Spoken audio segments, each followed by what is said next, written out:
नमस्कार साथियों, स्वागत है आपका। आप लोग कैसे हैं? फटाफट से एक बार बताइएगा, है ना। और आज अपनी एडमिनिस्ट्रेटिव एप्टीट्यूड की नेक्स्ट क्लास है और फटाफट से आप लोग भाई आ जाओ और वीडियो को आप लोग पूरी देखा करो। इसके पहले हमने जो पोस्को वाला था, पोस्को भी करा दिया था और दैहिक वाला एक्ट करा दिया था, ठीक है। और सीएमए भी हमने करा दिया था, क्लासें अपनी हो गई थी, ठीक है। और बहुत सारे लोग कमेंट कर रहे हैं, कह रहे हैं कि मतलब कि कहाँ पीडीएफ मिलेगी, तो आपको हम बता दिए कि पीडीएफ टेलीग्राम पे मिलेगी। आप लोग परेशान ना हुआ करो मेरे भाई, ठीक है ना। चलो आज शुरू कर लें भाई फटाफट से, हैं। और अपनी प्रैक्टिस है जो, अपनी प्रैक्टिस को भैया क्या कराएंगे, लाइव प्रैक्टिस कराएंगे, ठीक है ना।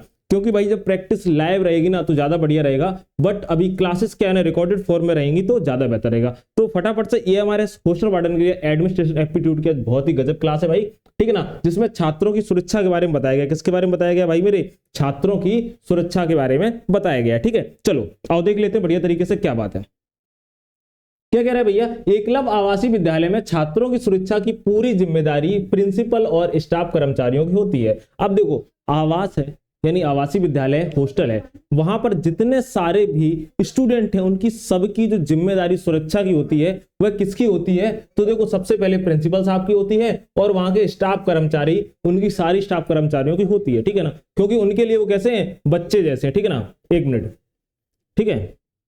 चलो नेक्स्ट क्या है, सेकंड क्या है, ये हमारे प्रधानाध्यापक और स्टाफ से उम्मीद की जाती है कि वह छात्रों की उचित व्यवस्था और अच्छे स्वास्थ्य का ध्यान रखें। सीधी सी बात है। देखो एक अगर माता पिता हैं अपने बच्चों को हॉस्टल में छोड़ के गए हुए हैं तो सीधी सी बात भाई बनती है कि इसकी जिम्मेदारी टीचरों की है, इसकी जिम्मेदारी प्रिंसिपल की है, इसकी जिम्मेदारी आवासीय स्कूल के स्टाफ की है, ठीक है। क्योंकि वो आपके ही भरोसे छोड़ के गए हैं। तो ये चीज अगर क्वेश्चन पूछता है कि जिम्मेदारी किसकी होती है, अगर ऑप्शन देता है प्रिंसिपल की, स्टाफ कर्मचारी की, हॉस्टल वार्डन की, ठीक है, प्रीफेक्ट्स की, ठीक है, तो आप क्या करेंगे? सभी वाले में लगाएंगे। किसमें लगाएंगे? सभी वाले में। क्योंकि बच्चों की जिम्मेदारी, ये देखो पॉजिटिव पॉइंट है। देखो कुछ क्वेश्चन कैसे होते हैं? पॉजिटिव होते हैं, कुछ क्वेश्चन निगेटिव होते हैं। अगर इसमें आ जाएगी सिर्फ और सिर्फ प्रिंसिपल, ऐसा तो नहीं हो सकता ना। मतलब कि अगर देखो बच्चा शैतानी कर रहा है, बच्चे को कोई आ रहा है किडनैप करके ले जा रहा है, तो मतलब प्रिंसिपल देखेगा तभी रोकेगा कि देखो यार मत ले जाओ, अपना बच्चा है। मतलब अगर स्टाफ का कोई कर्मचारी देख लेगा तो क्या कहेगा? ना ना ना ले जाओ, प्रिंसिपल साहब तो है नहीं है, तुम ले जाओ बच्चा। ऐसा नहीं हो सकता ना, सीधी सी बात है, ठीक है। नेक्स्ट है, एकलव्य आवासीय विद्यालय में छात्रों की सुरक्षा के लिए जीरो टॉलरेंस पॉलिसी लगाई गई। कौन से शून्य संहिता नीति जिसको बोलते हैं वो अपनाएगी, ठीक है। तो जीरो टॉलरेंस पॉलिसी है वो अपनाएगी। किसके लिए भाई अपनाएगी? बच्चों के लिए अपनाएगी, ठीक है ना। इस पॉलिसी के अंतर्गत उन्होंने बताया गया कि आपको बच्चों की कैसे देखभाल करनी है। बच्चे क्या होते हैं? अलग अलग प्रकार के बच्चे होते हैं। प्रकार का मतलब क्या है? तो कुछ अलग अलग टाइप के बच्चे होते हैं। कुछ बच्चे शांत स्वभाव के होते हैं, एकदम शांत घुग्गा बने एकदम ऐसे बैठे रहेंगे, वो वही वाले होते हैं। तुमने देखे ना, जब बच्चा पैदा होते हैं तो एकदम कुछ छोटे ऐसे होते हैं, पड़े हैं, उन्हें दूध पिला दिया, दूध पी लिए, बस ऐसे हैं करके लेटते रहते हैं, वो देखे। और कुछ बहुत शैतान होते हैं, वो क्या है ना कि वो मतलब जैसे उनका खाना पीना मिल गया, दूध उन्होंने पी लिया, उसके बाद वो ये देखो कमरा में इधर घूम रहे, कहीं उधर घूम रहे, कहीं आटा का डिब्बा फैला रहे, कहीं सोयाबीन खा रहे, कहीं कुछ भी खा रहे, ठीक है ना। ऐसे टाइप के बच्चे होते हैं। तो बच्चे कई प्रकार के होंगे। तो अब बात क्या है कि उन्होंने क्या कहा है, जो ये जीरो टॉलरेंस पॉलिसी के अंतर्गत उन्होंने बताया है कि बच्चों को हमें किस प्रकार से डील करना है। ऐसा नहीं है कि अगर बच्चा शैतानी कर रहा है तुम जाके दे लाठी उसको मतलब पसार दो जाके, ऐसा नहीं कर सकते, है ना मेरे भाई। दूसरी बात क्या है, इस नीति का प्रशिक्षण प्रधानाध्यापक और शिक्षकों को दिया गया है, फिर इसका परिणाम अच्छा पाया गया है। देखो बात क्या है कि इस नीति का जो परीक्षण है, मतलब सॉरी प्रशिक्षण है, वो किसको दिया गया? प्रधानाध्यापक को दिया गया और टीचर्स को दिया गया है कि आपको जीरो टॉलरेंस पॉलिसी के अंतर्गत क्या क्या करना है। उसमें जो सारी बातें हैं वो बताई गई हैं, आपको किस तरीके से बच्चों को डील करना है, आपको बच्चों की सुरक्षा किस प्रकार से करनी है, ठीक है। अगर बच्चा शैतानी कर रहा है या बच्चा बिगड़ गया है, कुछ भी है, या बच्चा मतलब अगर देख रहे हो तुम कोई मतलब कि अगर देखा है कि बच्चा देख रहा है कि टीचर वहां बैठे हो, पीठ पीछे निकल के कहीं और दूसरा काम निपटाने चला जा रहा है, अगर इस टाइप की कोई बात हो रही है तो देखो सीधी सी बात है, इसके अंतर्गत सारे प्रशिक्षण दिए गए हैं, ठीक है।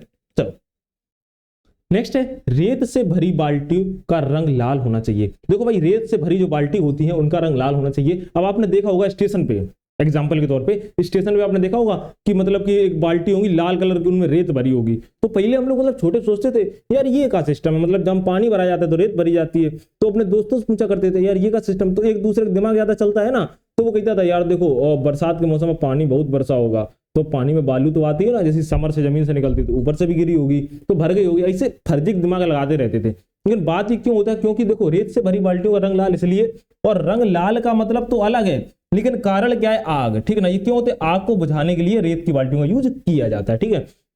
तो इनका कलर कैसा होना चाहिए? लाल होना चाहिए, ठीक। दूसरी बात क्या? क्षतिग्रस्त बिल्डिंग की जांच होनी चाहिए। तो कुछ कमरे क्षतिग्रस्त होंगे जिनकी पपड़ी उचट रही होगी, पानी बरस रहा है तो पानी छत की नाली से तो नहीं जा रहा है, लेकिन नीचे से ज्यादा गिर रहा है, बच्चे भीग रहे हैं। हो सकता है भाई छत की पपड़ी टूटी हुई है, सरिया दिख रहा है, किसी प्रकार का कुछ गिर जाए, या फिर पंखा वगैरह लगा हुआ है, जर्जर है, ठीक है। तो जो क्षतिग्रस्त बिल्डिंगें हैं यानी जर्जर बिल्डिंगें हैं, इनकी आपको निगरानी करनी पड़ेगी, देखना पड़ेगा, समय समय पर इनकी क्या करनी पड़ेगी भाई मेरे, देखभाल करनी पड़ेगी, सीधी सी बात है। चलो नेक्स्ट है, अग्निशामक यंत्रों की जांच की जानी चाहिए, अगर इनकी समय सीमा समाप्त हो चुकी है तो उनको दोबारा भरा जाए। अब देखो बात क्या है, अग्निशामक यंत्र का बात क्या है, जो आग बुझाने वाले यंत्र हैं उनकी समय समय पर जांच करती रहनी चाहिए, क्योंकि देखो जितनी इमरजेंसी चीजें हैं इनकी समय पर जांच होनी चाहिए। अब सपोज करो मिसाइल है, मिसाइल रोज रोज कोई दागता है क्या, नहीं दागता है ना, लेकिन उनकी जांच तो होती रहती है ना, कि इमरजेंसी में अगर पाकिस्तान अगर बकवास करे तो उसको कह दो ले बेटा ले निकल ले, सटाक से हाल तुरंत दे दो, ठीक है ना। S-400 S-300 जो नहीं मिसाइलें वो सारी लगा दिए, पहुंचा दिया, उनको निपटा दिया, ठीक है ना। तो एक चीज ध्यान रखना, इनका क्या है, समय समय पर अग्निशमन यंत्र है, अगर इमरजेंसी पड़ जाए, इस वजह से ऐसा तो नहीं है कि अभी तक रखा है बढ़िया चमक रहा है, इमरजेंसी में आग लग गई और फिर बैठे बैठे लेदर ऐसी मंग रही है, बाल्टी में पानी नहीं है और इधर ही अग्निशमक यंत्र है, इसकी मतलब जो गैस होती है ना, वो गैस कैसी है, वो मिसयूज हो चुकी, सॉरी मतलब एक्सपायरी हो चुकी, कैसी हो चुकी, एक्सपायरी हो चुकी, समय सीमा उसकी खराब हो चुकी है, ठीक है। तो उनको दोबारा से भैया भरा जाए। नेक्स्ट है, छात्रावास और स्कूल भवन की छत और दरवाजों पर ताला लगाने की व्यवस्था की जाए। अब बात क्या है, जैसे अपना घर है, अपने घर में क्या होता है, रात को सोते हो तो ताला लगा के सोते हो ना, ऐसा तो नहीं करते हो कि अपना घर है एकदम गेट खोल दिए और रात में आएंगे भगवान जी और हम सब लोगों का आशीर्वाद देखे जाएंगे, भगवान जी तो आए नहीं, ठीक है, आए चोर आए उठा ले गए, सारा सामान लेके चले गए। तो इसी प्रकार से आवासीय विद्यालय में ताला लगाने की व्यवस्था होनी चाहिए, कि मतलब बच्चा है कोई चीज जैसे शाम को बंद हो गया, बंद होने के बाद में क्या है भाई, ताला लगा दिया जाए, क्योंकि बच्चा मतलब बाहर भी ना जा पाए और बाहर का कोई अननोन पर्सन, कोई चोर डकैत डाकू कुछ अंदर ना आ पाए, ठीक है, ये व्यवस्था होनी चाहिए। नेक्स्ट है, कचरे वाली जगह को ढककर रखा जाए, जो भाई कचरे वाली जगह है उनको ढककर रखा जाए, ऐसा नहीं है कि और जहां पर कचरे की जगह है वहीं कचरा डाला जाए, ऐसा नहीं है कि कहीं भी उठा के डाल दिया जाए, सीधी सी बात है। क्यों, इस कारण से सीधी सी बात है क्योंकि भाई देखो, अगर कचरे वाली बाल्टी रहेगी, बदबू आएगी, बहुत सारे कीटाणु वगैरह, मतलब बहुत सारी बीमारियां फैलेंगी, ठीक है ना मेरे भाई। चलो, तो कचरे वाली जगह को क्या है, ढककर रखा जाए, कचरा डाल दिया जाए फिर उसको ढक दिया जाए। नेक्स्ट है, अगर खुले हैं तो उनको ढककर रखा जाए, ठीक है, मतलब अगर अगर बात करिए, अगर बाल्टी अगर खुली है, अगर बात इसमें क्या है, बाल्टी अगर खुली है, ठीक है, क्या बाल्टी अगर खुली है, कचरे वाली बाल्टी जो होती है ना, बाल्टी या कोई भी सामान है अगर खुली है तो उसको क्या किया जाए मेरे भाई, ढक के रखा जाए और जहां स्थान जहां पे सारा डाला जाता है वहां डाल दिया जाए, ठीक। चलो, बिजली फिटिंग सही से होनी चाहिए, इनके तार खुले ना हो। बात क्या है कि यहाँ पर बिजली की फिटिंग बढ़िया तरीके से होनी चाहिए, ये बचाव है, मतलब छात्रों के लिए बचाव है, सीधी सी बात है, क्योंकि अगर ऐसे इन चीजों पर ध्यान नहीं रखेंगे, पता चले कि बिजली की तार खुली है, बच्चा इसे देख रहा है, अरे बल्ब जल रहा है, सफेद कलर का जल रहा है, लाल कलर का, पकड़ ले एकदम चपक जाए, ठीक, फिर तुम घर वालों को क्या जवाब दोगे कि हेलो और तुम्हारा लड़का चपक गया है, देख जाओगे छुटा लो, ऐसा करोगे कि नहीं करोगे, याद रखना, ठीक है ना। तो ये सारी चीजें देखनी पड़ेगी, बिजली फिटिंग अच्छी होनी चाहिए, तार वार ज्यादा नहीं खुले होने चाहिए, सीधी सी बात है। और कहीं खुले हुए हैं तो तुरंत इलेक्ट्रिशियन को बुलाया जाए, उससे कहा जाए भाई ये सही करो, किया जाएगा नहीं किया जाएगा, बहुत है बढ़िया। चलो आ जाओ मेरे भाई, नेक्स्ट है कि सामान्य सुरक्षा उपाय, जो मतलब जनरल सेफ्टी रीजन है, ठीक है ना, कौन से है, जनरल वाली बात अगर हम करें तो फर्नीचर अगर टूटा हुआ है या कोई नुकीली लोहे की छड़ें हैं तो उनको दूर रखा जाए, खड़े नहीं है, छड़े हैं तो उनको दूर रखा जाए, जहां विद्यार्थियों का आना जाना वर्जित हो। इससे क्या मतलब है, देखो सीधी सी बात है कि फर्नीचर अगर टूटा हुआ है, अगर फर्नीचर जहां बच्चे बैठते हैं, जहां बच्चे पढ़ते हैं, अगर बाई चांस टूटा हुआ है, कील निकली हुई है, कुछ भी है, तो उनको क्या है भाई सही कराया जाए, इससे बच्चों के कपड़े फट सकते हैं, में भी हो सकता है बच्चों को चोट लग सकती है, बच्चों की कील चुभ सकती है, ठीक है, टिटनेस भी बन सकता है। इस वजह से क्या किया जाए भाई, इनको देखा जाए, समय समय पर कारपेंटर को बुलाया जाए, देखा जाए कि देखो यार कोई मतलब गड़बड़ी तो नहीं है, सारी चीजें बढ़िया तरीके से होनी चाहिए। यानी कि सीधी सी बात है, बच्चों की सुरक्षा अच्छे से होनी चाहिए, बच्चों को कोई भी असुविधा का सामना ना करना पड़े, बच्चा एकदम मस्त तरीके से सिर्फ और सिर्फ पढ़ाई करे, ठीक है ना। ऐसा नहीं हो कि बच्चा आपके स्कूल से भाई दुखी होके जाए। नेक्स्ट है कि छात्रों को अश्लील किताबों को पढ़ने से मना किया जाए। भाई देखो, कुछ छात्र अलग टाइप के होते हैं, हम आपको बताए थे ना, कई प्रकार के छात्र होते हैं। इसका कारण क्या है, कुछ छात्र ऐसे होते हैं ना जिनको ना मतलब धीरे धीरे कोई गांव से आए हुए हैं, उनको थोड़ा माहौल मिला, एक सिटी से आया हुआ है, थोड़ा माहौल मिला, अगर उनको चस्का टाइप का लग गया, या कोई स्टाफ का कर्मचारी है, वो देख रहा है, वो ऐसा पढ़ रहा है, कुछ बच्चे की नजर पड़ गई है, बच्चे से कोई ज्यादा मतलब मिलता जुलता है, ठीक है, तो क्या अश्लील किताबें वगैरह बच्चों को आदत पड़ जाती है, तो ये चीजें मना किए जाए, क्योंकि ये सारी चीजें छोटी पे ज्यादा पनपती हैं। जब तुम 25 के बाद हो जाओगे, 25-26 के ऊपर हो जाओगे, फिर तुम्हारे अंदर किसी भी तरीके की कोई भी फालतू की भावना नहीं जगेंगी। सारा काम करने के पहले तुम एक बार सोचोगे। तुमने देखा है ना कि लड़ाई दंगा अगर देखा ना स्कूल कॉलेज में बहुत ज्यादा हो जाता है, क्योंकि बच्चों के समय उतनी उम्र नहीं होती है। जब बच्चा मतलब एक अपने उस पर पहुंच जाता है ना, तब भाई मतलब इतना लड़ाई दंगा नहीं होता है, ठीक है, इस चीज का आप लोग याद रखिएगा। चलो नेक्स्ट है, छात्रों के पास कोई भी जहरीली दवाई नहीं होनी चाहिए। सीधी सी बात है भाई, छात्रों के पास चूहा मारने वाली, मकड़ी मारने वाली, आदमी मारने वाली, औरत मारने वाली, महिला मारने वाली, पड़ोसी मारने वाली, राक्षस मारने वाली, किसी भी प्रकार की कोई भी दवा नहीं होनी चाहिए। सीधी सी बात यह है कि छात्रों के पास इस प्रकार का कोई नशा नहीं होना चाहिए। क्या नहीं होना चाहिए? कोई नशा का शिकार ना हो, नशा का शिकार ना हो।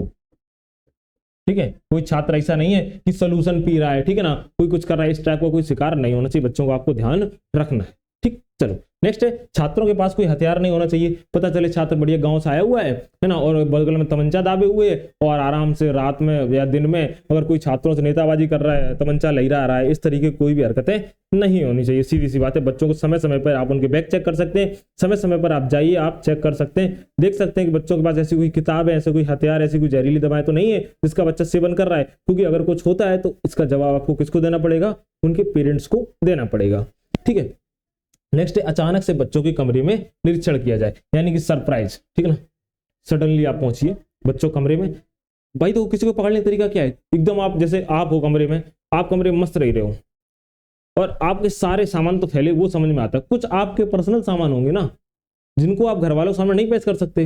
हम आपकी बात अभी कर रहे हैं और आपके घर में एकदम मम्मी पापा आ जाए आपके रूम में, तो मतलब आप परेशान हो जाओगे ना कि ये चीज वहां पड़ी, वो चीज देख लेंगे। तो इस प्रकार से बच्चों की जाना चाहिए। ठीक है ना, उससे क्या है ना, बच्चों की बहुत सारी चीजें, आप कोई चीज तुम संभाल के 1 दिन रखोगे, 2 दिन रखोगे, 3 दिन रखोगे, ज्यादा दिन नहीं रख पाओगे, तो एक दिन पकड़े जाओगे। इसी वजह से क्या, अचानक से बच्चों के कमरे में निरीक्षण किया जाए। ठीक है ना, तो आज की क्लास थी सामान सुरक्षा उपाय।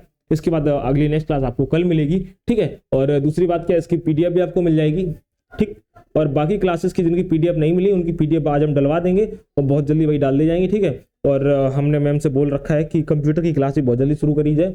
ठीक है, कंप्यूटर की क्लास के बाद इंग्लिश की क्लास शुरू करी जाए, यानी कि कोर्स बहुत जल्दी आपका पूरा कराया जाएगा। क्योंकि भाई देखो, कंटेंट बनाने में थोड़ा समय लगता है। और रीजनिंग वाले सर, हमारे अखिलेश सर से भी निवेदन है कि उनसे भी हम बोल चुके हैं कि वो भी क्लास देंगे। रीजनिंग भी बहुत अच्छी पढ़ाते हैं, रीजनिंग बहुत कम समय में आपको पूरी करा दी जाएगी। आप लोग परेशान मत होइएगा। ठीक है, मिलते हैं अपनी अगली क्लास में, तब तक के लिए अपना ख्याल रखिएगा। ठीक है, नमस्कार। और बढ़िया तरीके से रहो, बढ़िया तरीके से पढ़ाई करो, कोई भी निकल जाए। सब लोग सोच रहे कब एग्जाम होगा, क्या हो जाए, उसके बारे में वीडियो बना देंगे, आप लोग देख लीजिएगा। ठीक है, धन्यवाद।